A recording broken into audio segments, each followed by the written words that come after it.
ठहरिए। आपको ज्ञात नहीं, प्रभु ब्रह्मचारी इच्छानंद सरस्वती जी महाराज के विश्राम गृह के आसपास महिलाओं का प्रवेश निषेध है। मुझे बाबा जी से बात करनी है, एक बार बात करवा दीजिए। बाबा महिलाओं से अकेले नहीं मिलते। आपके साथ कोई पुरुष या सगा संबंधी आया है? बाबा जी। पाप मत करो। बोलिए, क्या परेशानी है आपकी?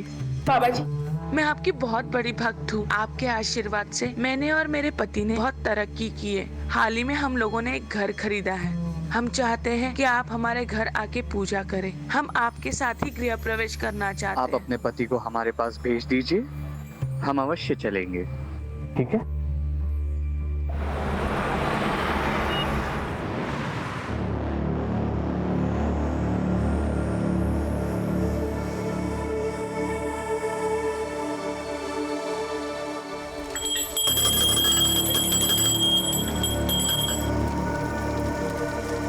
पूजा संपन्न हुई। अब हम आपसे विदा लेते हैं। बाबा जी, इतनी कड़ी धूप में आप वापस गाजियाबाद जाएंगे, वो भी खाली पेट? नहीं बाबा जी, मैंने आप सभी के लिए भोजन का इंतज़ाम किया है बाबा जी। बाबा जी, मैंने बिना प्याज लहसुन मसाले का खाना पकाया है, बिल्कुल सात्विक है। अगर आप भोग लगाएंगे तो हम सब खाना खा पाएंगे।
एक पाखंडी बाबा द्वारा धर्म और आस्था के नाम पर कलंकित करने वाले किस्से तो बहुत देखे होंगे आप, लेकिन जो आज आपने देखा वो किसी अपवाद से कम नहीं। एक बहुत ही सोची समझी साजिश के तहत एक धर्म गुरु को कलंकित किया जा रहा था। इसमें कितना सच था, कितना झूठ, कौन था अत्याचारी, क्या था अत्याचार, ये एक ऐसा केस था जो गाजियाबाद का मशहूर केस बनकर सामने आया और ना जाने कितने घिनौने जुर्म का पर्दाफाश कर दिया।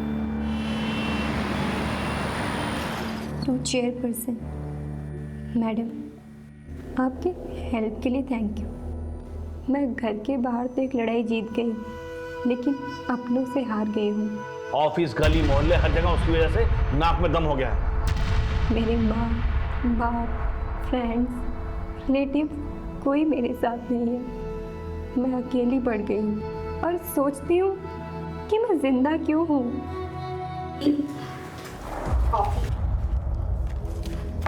क्या छिपा रहे हो? दी, ये आप लिख रही हो जो अपने स्कूल की टॉपर, अपने कॉलेज की टॉपर, अपने कॉलेज यूनियन की प्रेसिडेंट रह चुकी है। दी, you were an inspiration to everyone. थी, हो नहीं। अब तो ना मेरे पास जॉब है, ना मेरी लाइफ है और ना ही पैसे हैं। दी, मेरी मानो तो आपको पापा की बात मान लेनी चाहिए।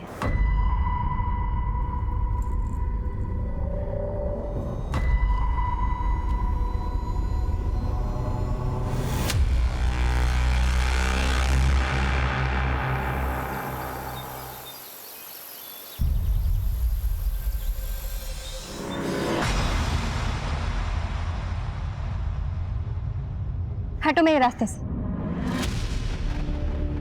देखो रितु, मैं फिर तुम्हें कह रहा हूँ, केस वापस ले लो, तुम्हारी लाइफ फिर पहले जैसे नॉर्मल हो जाएगी। तू हटेगा मेरे रास्ते से या मैं पुलिस को बुलाऊं? उम्र भर अपने भाई की तरह जेल में सड़ेगा।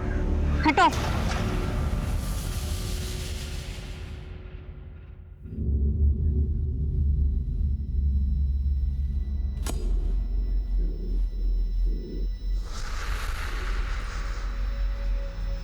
अब मेरे सामने ऐसे ब्रह्मचर्य का जाप करने से क्या होगा?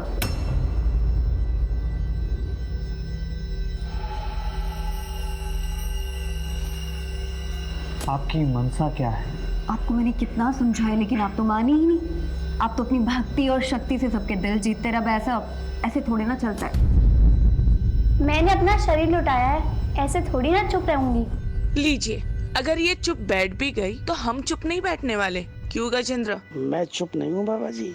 वीडियो क्लिप न्यूज चैनल्स भेजने को तैयार है। कुछ MMSB भक्तों तक वायरल हो जाएंगे। फिर तो प्रभु देवता से दानव कहलाएंगे। आपको क्या चाहिए? सिर्फ 4 करोड़।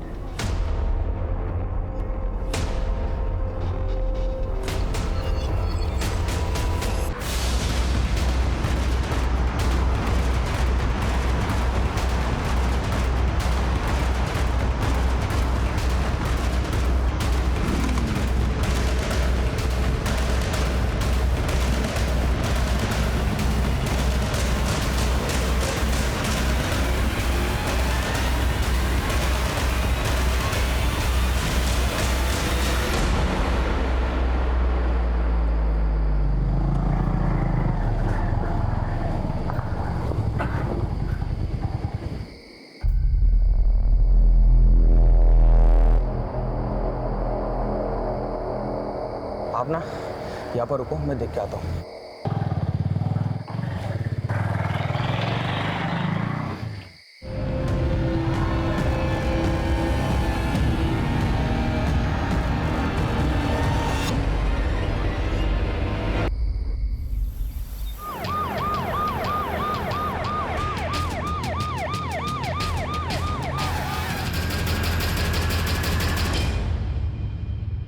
फिर मुझे लग रहा है इस सब में दीपेश या उसकी फैमिली का इन्वॉल्वमेंट हो सकता है, क्योंकि ऋतु बादल की वजह से उसकी फैमिली को काफी जिल्लत झेलनी पड़ी थी।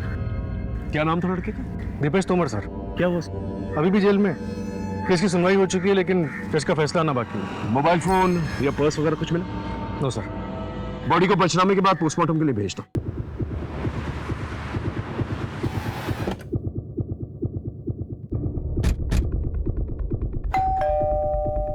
सर हम क्यों उस लड़की को मारेंगे या मरवाएंगे? हमारे बेटे की जो जिंदगी बर्बाद होनी थी वो तो हो ही गई। सेशन कोर्ट ने तो अपना फैसला सुना दिया। आप हाई कोर्ट में अपील कर देते। वैसे भी ऋतु तो मर चुकी है। आप कोई ना कोई जुगाड़ करके अपने बेटे दीपेश को जेल से निकलवा लेते। हम कुछ नहीं करने वाले सर। ये दीपेश के साथ फोटो में ये शख्स कौन है? ये मेरा छोटा बेटा सर्वेश है, केरला गया है। हम आयुर्वेदिक दवाई के थोक विक्रेता रहता है, वही लेने गए। जरा फोन लगाइए उसे। लगे लगे।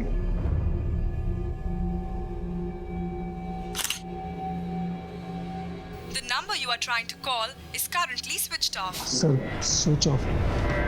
Switch off. एक काम करो, इनके फिंगरप्रिंट्स लो।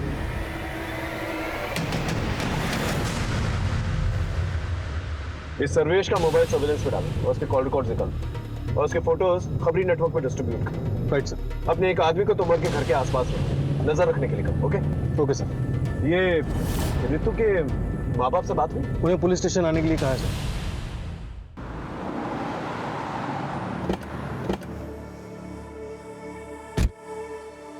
सर मेरी बेटी लड़ाई लड़ते लड़ते थक गई थी, फिर भी उसे किसी ने मार दिया। हमारी ऋतु बचपन से ही दिमाग तेज और निडर लड़की थी, लेकिन इस रेप केस वाली घटना के बाद उसे और हमें सबको तोड़ के रख दिया था सर। उसने कुछ बताया था कि वो उस रात कहाँ गई? उससे ज्यादा कुछ पूछते नहीं थे सर। उससे कुछ पूछते तो वो जल्दी चिढ़ जाते थे। मेरी बेटी अंदर से बहुत ही टूट गई थी। सर ये लेटर ऋतु दीदी के डेस्क से मिला था।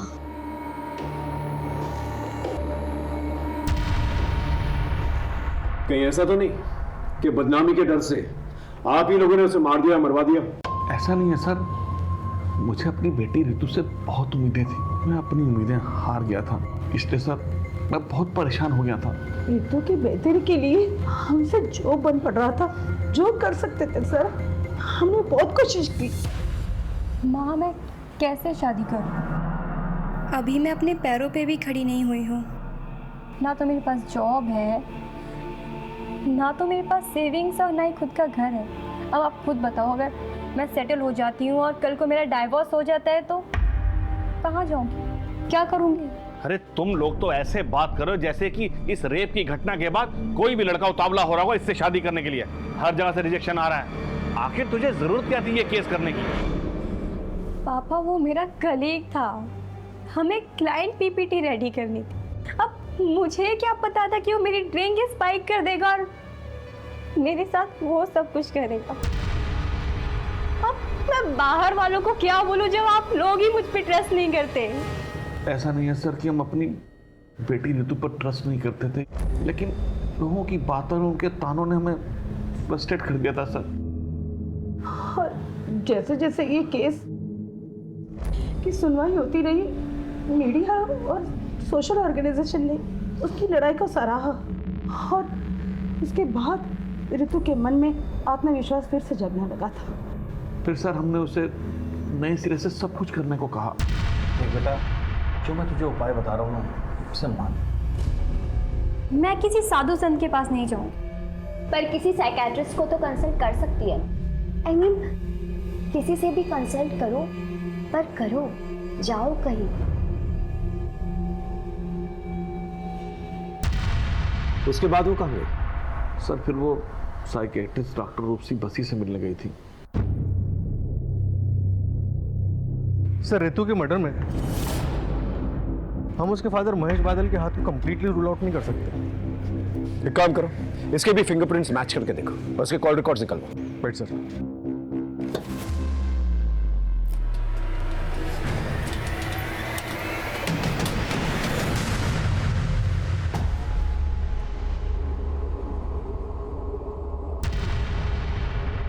पिछले महीने का चढ़ावा आप पहले ही ले जा चुकी हैं। अब जो कुछ भी जमा पूंजी है यही है।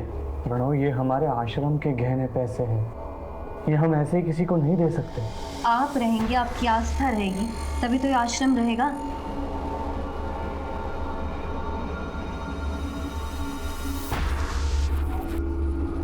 कितने पैसे है ये? कुल 25 लाख। और बाकी के पैसे? इससे ज्यादा नहीं मिल सकता। बाबा के टट्टू, तुम ज्यादा मत बोलो।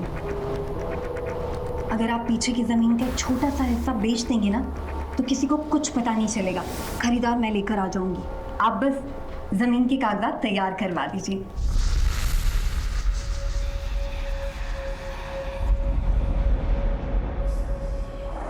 हाँ जी, मैं रितु बादल की साइकेट्रिस्ट हूँ। रितु मेंटली बहुत स्ट्रांग थी। मेडिटेशन और रनिंग से वो क्विकली रिकवर कर रही थी।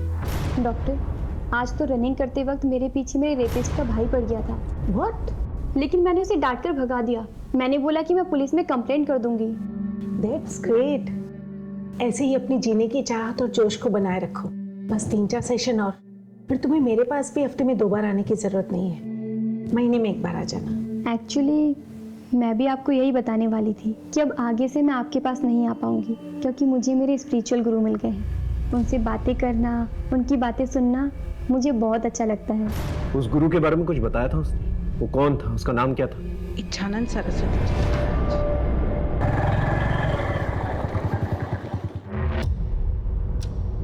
नीतू, नीतू, रितु,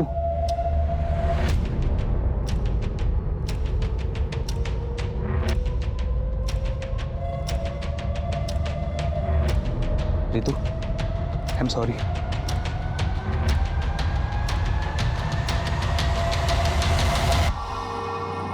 रितु,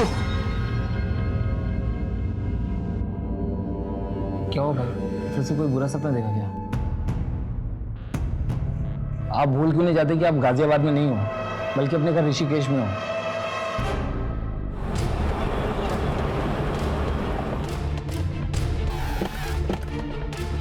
कोई कहता है नौकरी परेशान कर रही है, कोई कहता है पत्नी परेशान कर रही है, कोई कहता है माँ बाप परेशान कर रहे हैं, कोई कहता है बच्चे परेशान कर रहे हैं। मेरा उन सब से एक ही जवाब है, अगर इतना परेशान कर रहे हैं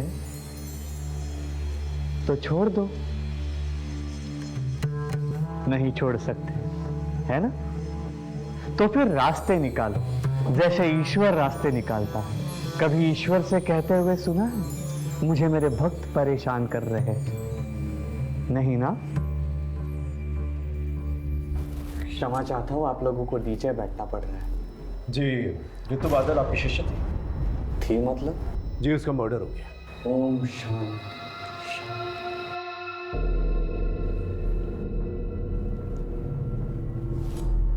कब? 3 दिन पहले। बहुत तेजस्विनी थी वो, बेहद दुखद समाचार है ये। वो प्रभु के पास बहुत ही दुख दुविधा की घड़ी में आई थी। बाबा जी, मुझे लगता है कि मेरे आसपास सब फेक है, कोई अपना नहीं है, कोई मुझे लाइक नहीं करता, कोई लव नहीं करता, करेगा भी नहीं और जरूरत भी नहीं। आप पहले अपने आप से प्रेम करो, because you are your best company.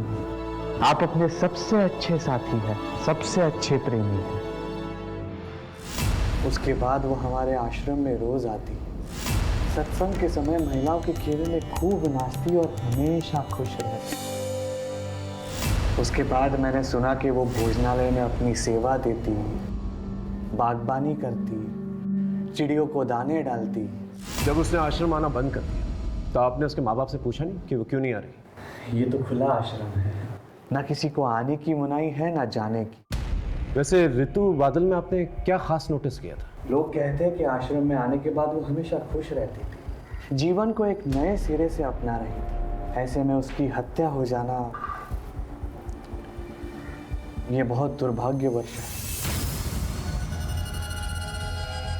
आज के ज़माने में बाबा कितने भी अच्छे, मुझे विश्वास नहीं।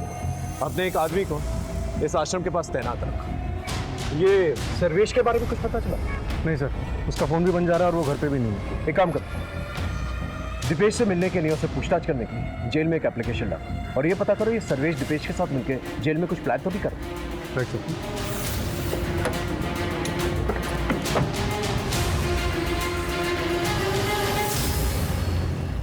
ये रही ऋतु बादल की पोस्टमार्टम रिपोर्ट। रिपोर्ट के हिसाब से मौत रात 11:30 से 1:30 के बीच में हुई और मौत गला दबाने की वजह से हुई। इसके अलावा कोई खास इन्फॉर्मेशन नहीं है। कॉल रिकॉर्ड्स में कोई सस्पिशियस? नो सर, लेकिन ऋतु का फ़ोन मौत के ठीक 1 महीने पहले से दिन में काफ़ी टाइम के लिए बंद रहने लगा। लोकेशन चेक किया? कहाँ ऑन हुआ, कहाँ ऑफ हुआ? सर, बाबा के आश्रम में ऑफ होता था और घर में ऑन होता था। सर। हाँ सर, ये रहे फिंगरप्रिंट रिकॉर्ड्स। ओके, इसके मुताबिक ऋतु की गर्दन पे जो फिंगरप्रिंट्स मिले वो उसके माँ बाप से मैच नहीं करते और ना ही दीपेश के बाप से मैच करते हैं।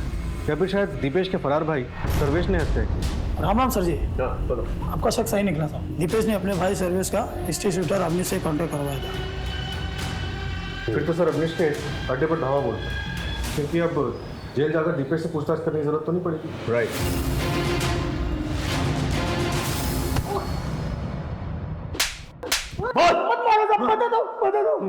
सब सर्वेश मुझे मिला था और उसने ऋतु बादल को मारने की बात भी किया था मुझसे।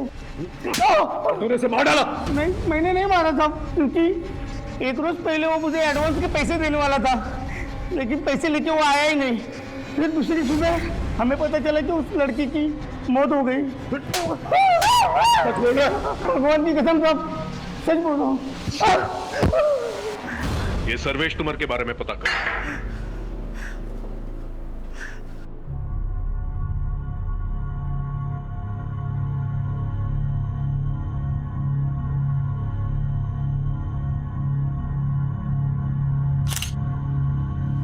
दिखाओ, अच्छी आई है ना? चाहिए। ये देखो। नीतू जी, मैंने आपके बारे में न्यूज़पेपर में पढ़ा था। तो क्या सोचा तुमने? लड़की ने लड़के को फंसा लिया? नहीं नहीं, मैंने ऐसा नहीं सोचा। मतलब मैंने सोचा कि आपके अंदर इतनी हिम्मत कहाँ से आई। मतलब आपका रेप हुआ, उसके बाद आप सीधे हॉस्पिटल गई, उसके बाद आपने मेडिकल एग्जामिनेशन करवाया, फिर आप पुलिस स्टेशन गई, रिपोर्ट लिखवाई। क्योंकि मैं अगर पूरे प्रोसेस से नहीं जाती तो कहीं पकड़ा ही नहीं जाता। मतलब वो इतने बड़े बिजनेसमैन का बेटा, वो तो आप जानते ही हो, और आपको सेंस भी हो गया होगा कि वो कल जाकर आपको बदनाम तो करेगा ही। आपकी नौकरी भी चली जाएगी, आपके परिवार वाले आप पर सवाल भी उठाएंगे। यही तो प्रॉब्लम है। आज तक औरतें और लड़कियां यही सोच सोचकर अत्याचार सहते आ रही, पर अब नहीं। आखिर हमारे समाज में कभी ना कभी किसी ना किसी को तो कदम उठाना पड़ेगा। ये आपने सही कहा। वैसे मैं ना आपका बहुत बड़ा फ़ैन हूँ, मतलब आपको कभी भी मेरी ज़रूरत पड़े ना तो प्लीज़ आप मुझे बुलाइए।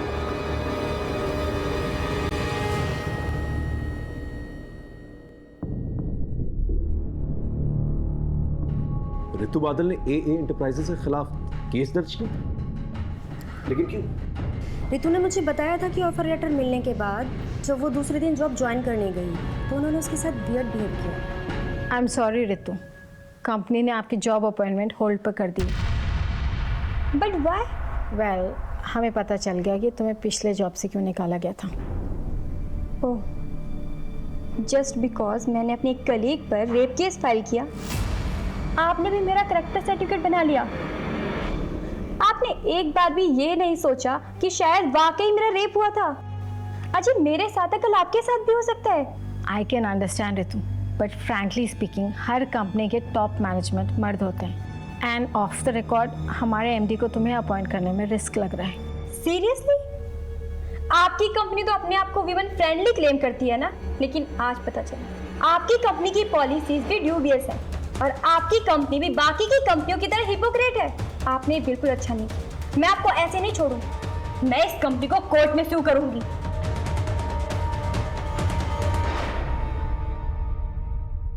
अब ऋतु रही नहीं है तो केस का कोई फायदा नहीं है। कंपनी ने एम्प्लॉय को भी निकाल दिया है। सर, हो सकता है कि उस एम्प्लॉय ने बदला लेने के लिए ऋतु का मर्डर कर दिया या फिर करवा दिया। उस एम्प्लॉय की डिटेल्स है आपके पास? ये उसका बायोडेटा। सोनल गुनात्रा। मेरी कंपनी ने मुझे सिर्फ एक पंचिंग बैग के जैसे यूज़ किया है। मेरे MD ने खुद एक पेपर लाके दिखाया था मुझे, जिसमें लिखा था कि ऋतु ने पिछली कंपनी पर एक रेप केस डाला और मुझसे उन्होंने कहा कि ऋतु को जॉब से बाहर निकाल दो। फिर बाद में जब ऋतु ने इस कंपनी पर केस डाला तो मेरे MD ने कंपनी की इमेज को साफ सुथरा रखने के लिए मुझे जॉब से बाहर निकाल दिया और कहा कि ऋतु को एम्प्लॉय करने का डिसीजन मेरा पर्सनल डिसीजन था, ना कि कंपनी का डिसीजन। आप 10 तारीख को रात को 11:30 बजे से 1:30 बजे के बीच में कहाँ थी? सर, मैं अपने PG में थी, गौतम नगर में। ठीक है, आप जा सकते। इसके स्टेटमेंट को क्रॉस चेक करो, देखो ये सच बोल रही है। ऋतु मर्डर केस में हमारे पास कोई ठोस सबूत नहीं था, लेकिन हमारे शक के दायरे में ऋतु के माँ बाप, रेपिस्ट दीपेश तुमर, उसका बाप और उसका भाई सोनाल गुनात्रा और साथ ही साथ ब्रह्मचारी इच्छानंद सरस्वती का वो आश्रम था। क्योंकि हमारे पास कोई ठोस सबूत नहीं था, इसलिए हम किसी को अरेस्ट नहीं कर सकते थे। सर्वेश तोमर अभी भी लापता था, लेकिन यह पता लगाने के लिए कि उसने मर्डर किया है कि नहीं, हमने उसके पर्सनल टूथब्रश को फिंगरप्रिंट एनालिसिस के लिए भिजवा दिया था और इसी बीच हमें एक लीड मिली। हेलो साइबर सेल, ऋतु बादल की इंफॉर्मेशन शेयर की थी मैंने, उसका कुछ पता चला? इंफॉर्मेशन करेक्ट है, थैंक यू सर। एक सुराग मिला है, ये देखिए। ऋतु बादल का सोशल मीडिया पे 2 अकाउंट्स हैं, एक ये और एक ये। एक नॉर्मल ऋतु बादल के नाम से और एक योगिनी ऋतु बादल के नाम से। तुम कहना क्या चाहते हो? सर, ये दोनों अकाउंट्स 2 अलग अलग नंबर से लिंक हैं। इसका मतलब ऋतु बादल ने अपने अंदर बदलाव महसूस किया, इसलिए उसने एक नया नंबर। सर, साइबर सेल से ये दूसरा नंबर मुझे जल्दी मिल जाएगा। इसके बाद मैं इसकी कॉल डिटेल्स और इसकी लोकेशन डिटेल्स दोनों निकलवा दूँ। गुड। नमस्ते बाबा जी। ये लीजिए। परेशान ना बाबा जी, मैं सलोनी जी की कोई बात टाल नहीं सकता। जमीन पे कंट्रोल आपका ही रहेगा। मुझे लंदन हेड ऑफिस को नए नए इन्वेस्टमेंट दिखाने होते हैं, वो मैं दिखा दूंगा और इस तरह आपके पैसों की प्रॉब्लम भी सॉल्व हो जाएगी। और फिर जब आपके पास पैसे आ जाएंगे आप अपनी जमीन वापस ले लीजिएगा।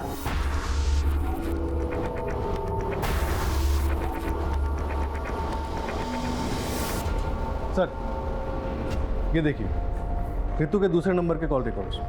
ये नंबर ऋतु की मौत से 10 दिन पहले लिया गया था। और सर ये देखिए 10 तारीख की शाम 6:30 बजे ऋतु को किसी आनंद प्रसाद नाम के आदमी ने फ़ोन किया था और उसके बाद 10:30 बजे रात को उसका फ़ोन लोकेशन आनंद प्रसाद का घर दिखा रहा है और फिर आधे घंटे बाद उसी एरिया में उसका फ़ोन स्विच ऑफ हो जाता है और 15 किलोमीटर दूर ऋतु की मौत। एक काम कर, इस आनंद प्रसाद की डिटेल्स दिखा। Okay sir.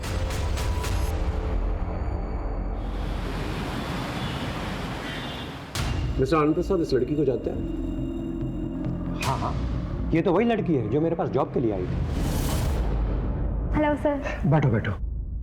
आप मिलने के लिए बहुत डेस्परेट थे मिस रितु? एक्चुअली सर, आपकी कंपनी की अपॉइंटमेंट के बारे में मुझे आज ही पता चला, तो मैंने सोचा कि वैकेंसी फुल होने से पहले मैं आपसे आके घर ही मिल लूं। कितनी देर तक थी आपके घर पे? तकरीबन आधे घंटे में। उसके तुरंत बाद उसका मोबाइल नेटवर्क ऑफ हो जाता है। उसके आधे घंटे की दूरी पे उसका मर्डर हो जाता है। क्या बात कर रहे हैं आप? मैंने तो उसे जॉब पे रखने का मन बना लिया था। ठीक है, थैंक यू वेरी मच, आप जा सकते हैं। सर वैसे तो ये आनंद प्रसाद एमडी है, लेकिन मुझे इस पे भी शक हो रहा है।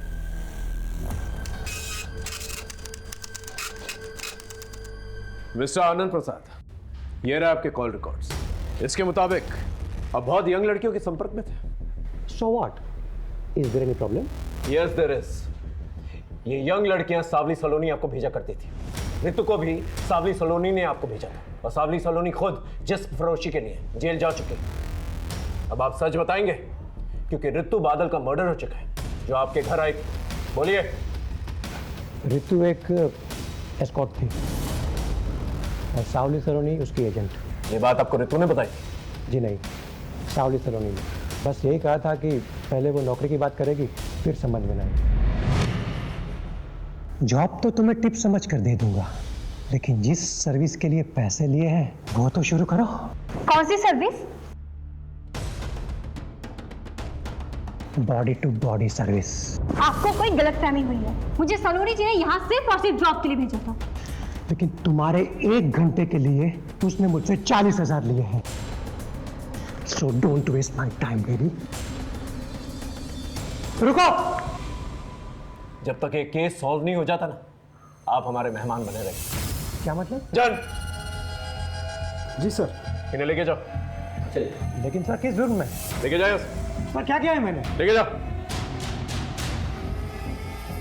सावली सलोनी को ढूंढना बहुत जरूरी है, और ये पता लगाना बहुत जरूरी है कि ये रितु बादल का मर्डर केस सावली सलोनी के सेक्स रैकेट से तो नहीं जुड़ा हुआ, और कोई पर्सनल रंजिश तो नहीं। इस सर्वेश के बारे में कुछ पता चला?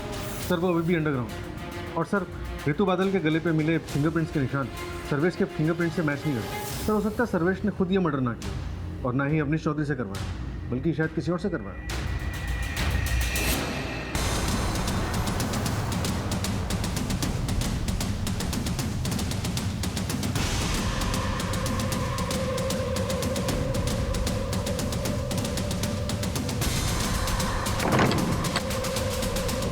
क्या हुआ? बाहर पुलिस आई है। पुलिस? तोड़ दो। पुलिस आ गई। छापा पड़ गया। भागो।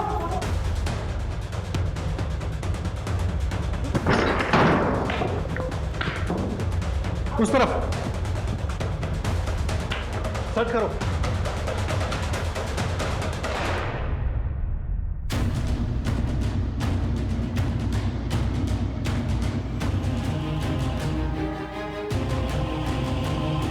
सर एक हार्ड डिस्क मिला है, और इसके अलावा सारा सामान रेगुलर है।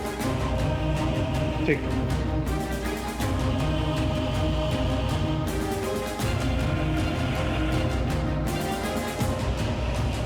और सर इसमें काफ़ी आदमी ऐसे हैं जो कोई मूवमेंट नहीं कर रहे हैं, ऐसा लगता है जैसे बेहोशी की हालत में। सर एक और वीडियो है।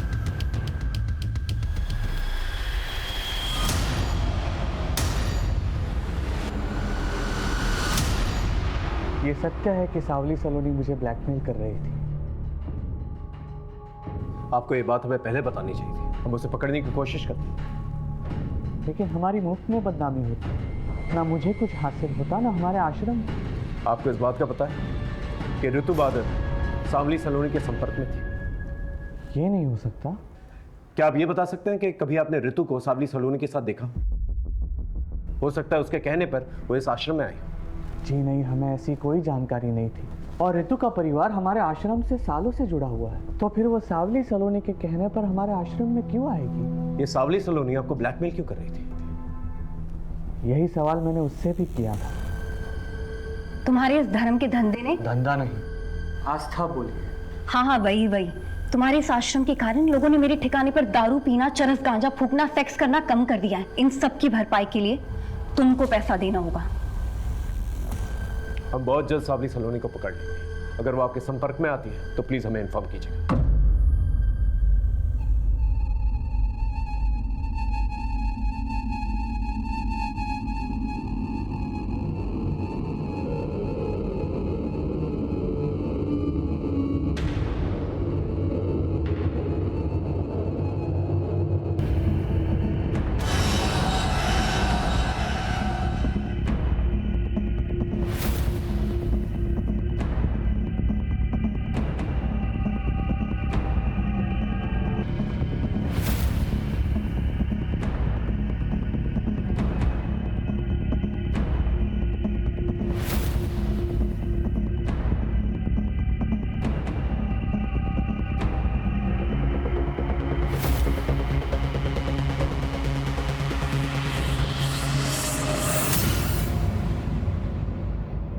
सर मैंने रितु बादल, सावली सलोनी और आनंद प्रसाद इनके कॉल रिकॉर्ड को क्रॉस चेक किया और सर एक नंबर कॉमन पाया। किसका?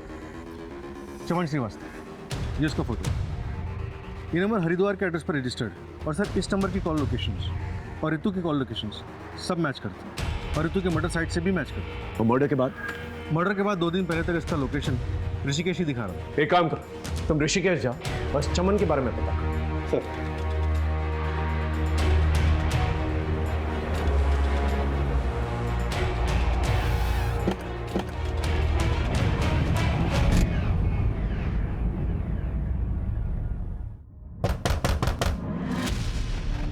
जी चमन श्रीवास्तव। जी मेरा भाई है। आप कौन? UP police. सर चमन जब से गाजियाबाद से आया था हमेशा परेशान रहता था। वो किसी ऋतु का नाम लेता था। रोज रात वो डरावने सपने देखता था और अचानक नींद से उठ जाता था। और अभी कुछ दिन पहले ही वो वापस गाजियाबाद चला गया। मैं गाजियाबाद जा रहा हूँ, मुझे वहाँ पर कुछ हिसाब चुकता करना बाकी है। पर सर हुआ क्या? हमें शक है तुम्हारे भाई चमन ने रितु बादल नाम की लड़की का खून किया। नहीं सर, मेरा भाई एक कलाकार आदमी है, वो किसी का खून नहीं कर सकता। क्या करता है तुम्हारा भाई? सर चमन पहले फोटोग्राफर था और अब वीडियो बनाने का काम करता है। कहीं वो इसके लिए काम तो नहीं करता? नहीं सर, मैं इसे नहीं जानता। और सर चमन ने मुझे कभी बताया नहीं कि किसके लिए काम करता है। तुम्हारे भाई से आखिरी बार बात कब हुई थी? सर उसका फ़ोन 2 दिन से स्विच ऑफ आ रहा है। ऐसे बहुत सारे सवाल थे जिसका जवाब अभी तक हमारे पास नहीं था, जैसे ऋतु और चमन का कनेक्शन, ऋतु और सावली सलोनी का कनेक्शन, और इन सब में सावली सलोनी इच्छानंद सरस्वती को ब्लैकमेल क्यों कर रही थी। जब तक हम इन सवालों के जवाब ढूंढते हमें एक लाश मिली जिसने हमारी उलझने और भी बढ़ा दी।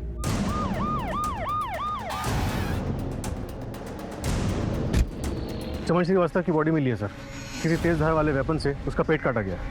मर्डर वेपन मिला? सब आसपास देख लिया सर, कुछ नहीं मिला। मेरी गट फीलिंग कह रही है कि ये केस इच्छानंद सरस्वती और सावली सलोनी के बीच में कहीं ना कहीं उलझा हुआ है। सर आश्रम पे हमारी नजर है, लेकिन सावली सलोनी का कोई ठिकाना नहीं मिल रहा। ऐसे बैठे रहने से तो कुछ भी नहीं होने वाला। एक काम करो, तुम कस्टमर बन के रेड लाइट एरिया में जाओ और सावली सलोनी के बारे में पता करो। ये कहीं ना कहीं तो अपना धंधा चला रही है।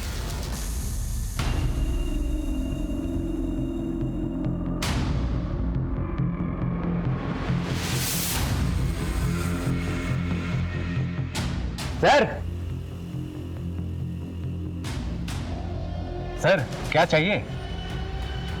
एक बात बताओ, कोई कॉलेज का कौला माल मिलेगा क्या?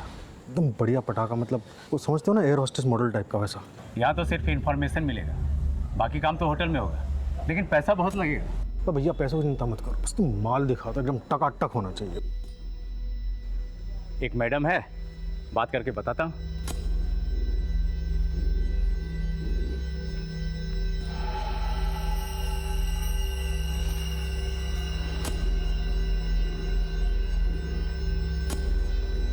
सर गाड़ी वाड़ी है क्या? तो गाड़ी है ना बाबू, इधर है, चलो आओ। चलिए चलो।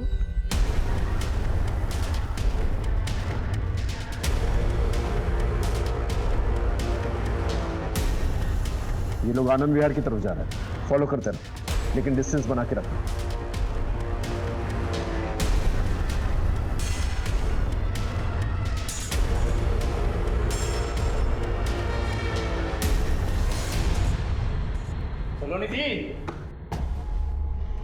सर ये सलोनी जी हैं जिसके पास गाजियाबाद में किसी भी टाइम पर टॉप क्लास की इंटरनेशनल लड़कियां मिलती हैं। अच्छा तो ये हैं। आप इंजॉय कहाँ करेंगे, यहाँ या होटल में? देखिए एंजॉय तो हम कहीं और ही करेंगे, फिलहाल आपका वॉशरूम यूज़ करेंगे। सर अंदर है ना, आते हैं।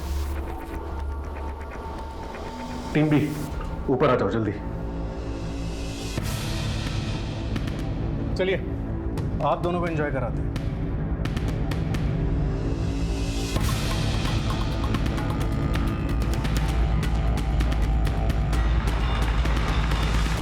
बहुत नचाया तुमने हमें सावली सलोनी, अब सच बोलने का टाइम आ गया है। क्यों मारा ऋतु को? नहीं नहीं सर, मैंने उसको कोई मर्डर नहीं किया और ना ही मैंने उसका मर्डर करवाया। हाँ, मैंने उसे अपने क्लाइंट के पास ज़रूर भेजा था। तुझे ना उसे थोड़ा इम्प्रेस करना है। हाँ मैं कर लूँगी, मेरी वर्क प्रोफाइल अच्छी है। वो कुछ और ही समझ रही थी, लेकिन तुम ऑलरेडी पैसे ले चुकी थी उसके नाम पर। नए में तो सब लड़कियां ऐसे ही करती है सर, पर मुझे क्या पता था कि वो ऐसे भाग जाएगी। ये चमन श्रीवास्तव कौन?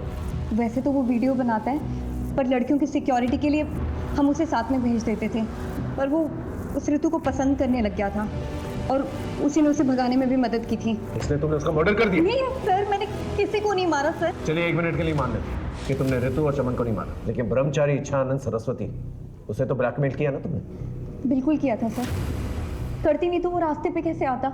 ऋतु तो काफी सुलझी हुई लगी, तुम्हारे संपर्क में कैसे? मेरे पार्टनर की मदद से, उसी ने उसे धोखे से मेरे पास भेजा था। कौन है तुम्हारा पार्टनर? सावली सलोनी ने तुम्हारी पूरी सच्चाई हमें बता दी। ये है वो डायरीज जिसमें तुम्हारे पूरे क्लाइंट्स के नंबर है और वो सारी लड़कियों के नंबर है जिनसे तुम प्रोस्टिट्यूशन कराया करते थे। आज वो तुम्हारी चुंगल से आजाद है तो तुम्हारे खिलाफ बयान देगी। अब तुम अपनी कहानी खुद बताओगे या मुगल भाई? बोलो।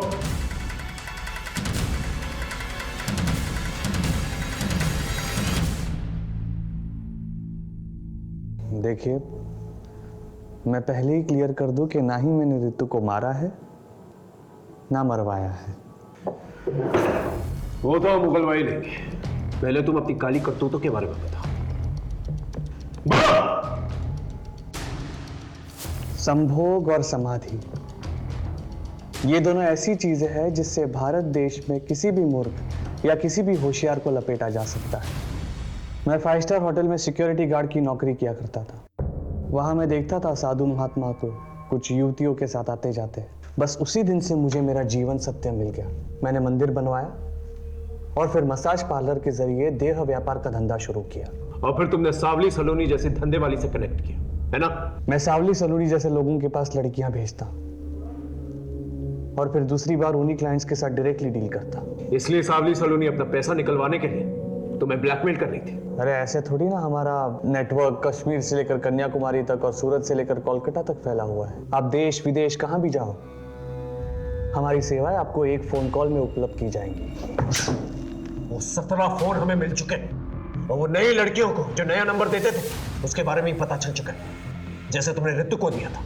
लेकिन बहुत बड़ी गलती कर बैठे तुमने ऋतु को अपने प्रेम जाल में फंसा दिया। तुम्हारे अड्डे से हमें ये चिट्ठी मिली है जिसमें साफ साफ लिखा है ऋतु ने कि आपके प्रेम ने मुझे हमेशा हमेशा के लिए बदल दिया।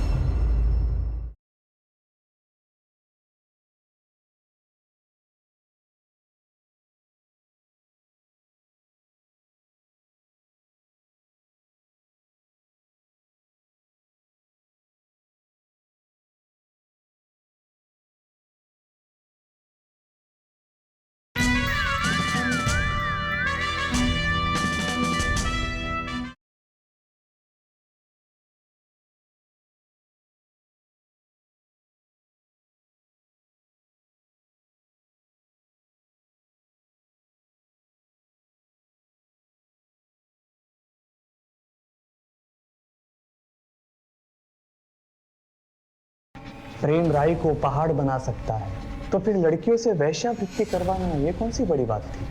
वो मेरे प्यार में बाहर कुछ ना बोलती और फिर धीरे धीरे उन्हें इस जीवन की आदत पड़ जाती थी। लेकिन ऋतु ऐसी लड़की नहीं, इसीलिए मैंने ऋतु को नौकरी के लिए सावली सलोनी के पास भेजा था। तुम एक काम करो, तुम सावली सलोनी से जाके मिलो। वो हमारी परम भक्त है, वो तुम्हें सही इंसान से मिलवा देगी जो तुम्हें बेहतरीन नौकरी देगा। थैंक यू सो मच बाबा जी। लेकिन ऋतु वहां से भाग गई। और ये बात तुम्हें चमन के थ्रू पता चली, जो तुम्हारे लिए ब्लैकमेलिंग किया करता था और सेक्स वीडियोस बना करता था, और फिर बाद में तुमने ऋतु को मार डाला। मैंने ऋतु को नहीं मारा, लेकिन हाँ, चमन ऋतु को भगा कर ले गया था। अरे जब तक हम लोग वहां पर पहुंचे तब तक ऋतु मर चुकी थी और चमन भी गायब था। चमन गायब नहीं हुआ था, तुमने उसे मार दिया। मारा नहीं, मुक्ति दी थी। ऋतु की मौत से व्याकुल हो गया था वो, बार बार पुलिस के पास जाने की धमकी दे रहा था। मैंने बहुत समझाया उसे, लेकिन वो नहीं समझा। अब समझने की बारी तुम्हारी है, और तुम्हें समझाएगा देश का कानून। ऐसा केस बनाऊंगा ना तुम्हारे खिलाफ कि तुम्हारा बड़ा सा बड़ा क्लाइंट जो है तुम्हारी बेल नहीं दे पाएगा। अगर ऋतु को बाबा ने नहीं मारा तो फिर किसने मारा? एक काम करो, ऋतु के मर्डर की रात के इंसिडेंट टाइम से मैच करके देखो, उसके कॉल रिकॉर्ड्स और लोकेशन रिकॉर्ड्स दोबारा से चेक करो। कातिल हमारे रेडार में ही है, बस पकड़ में नहीं आ रहा है। ऋतु ने चमन के फोन से आपके लैंडलाइन नंबर पर उस रात आप लोगों को फोन किया था। आपस में फैसला कर लीजिए आप कि ऋतु को किसने मारा है। सर मैंने मारा अपनी बेटी ऋतु को, उसका फोन आया था मेरे पास। पापा वो आपका इच्छा आनंद बहुत ही गिरा हुआ आदमी है, वो बहुत ही घटिया इंसान है। वो उसने मुझे प्रोस्टिट्यूशन में डालने की कोशिश की। मैं अपने एक दोस्त के साथ ग्रीन पार्क के गेट नंबर 2 के पास हूँ। पापा प्लीज जल्दी आ जाओ। सर मैं उससे बहुत तंग आ गया था और बाबा की बुराई मैं नहीं सुन सकता था, इसलिए गर्दन दबाकर मैंने उसे मार दिया। झूठ बोल रहे सर, ऋतु का फोन मुझे आया था। सर बाबा जी को हम पूछते हैं और ऋतु फोन पे बाबा जी के बारे में अनाप-शनाप बके जा रही थी। बस गुस्से में आकर मैंने उसे मार दिया। नहीं इंस्पेक्टर साहब, ऋतु को मैंने मारा है। नहीं साहब, मैंने मारा है सर। सर मैंने मारा है सर। ये रहे आप लोगों के फिंगरप्रिंट रिकॉर्ड्स। ये ऋतु के गर्दन पे मिले फिंगरप्रिंट रिकॉर्ड्स और आप दोनों के फिंगरप्रिंट रिकॉर्ड्स मैच नहीं होते।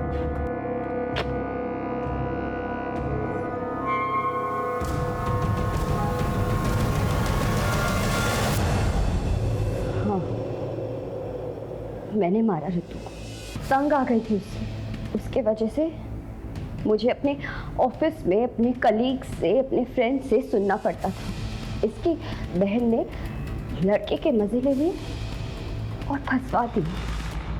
लेकिन ये बात सच नहीं थी, तुम भी जानती थी। हाँ, पर ऋतु बहुत फॉरवर्ड थी, तो मुझे लगा शायद अटेंशन के लिए इनवाइट किया होगा। उसकी वजह से मुझसे सब लड़के कटने लगे थे। अरे इसके साथ डेट पर मत जाना, वरना रेप के चार्जेस में अंदर करवा देते। पर फिर जब उस दिन उसने वो बाबा के धोखेबाज वाली बात की तो फिर मेरी सटक गई। मुझे लगा ये सारे पंगे इसी के साथ क्यों होते हैं, शायद यही सब कुछ करती होगी और मैंने मार दिया उसको। और ये बात तुमने अपने माँ बाप को बताई। वो एक बेटी तो खो ही चुके थे, दूसरी नहीं खोना चाहते थे, इसलिए तुम्हें प्रोटेक्ट कर रहे थे। हाँ सर। ब्रह्मचारी इच्छानंद सरस्वती एक फ्रॉड, एक धोखेबाज इंसान है, और उसकी आस्था में आकर तुमने अपनी बहन को ही मारा।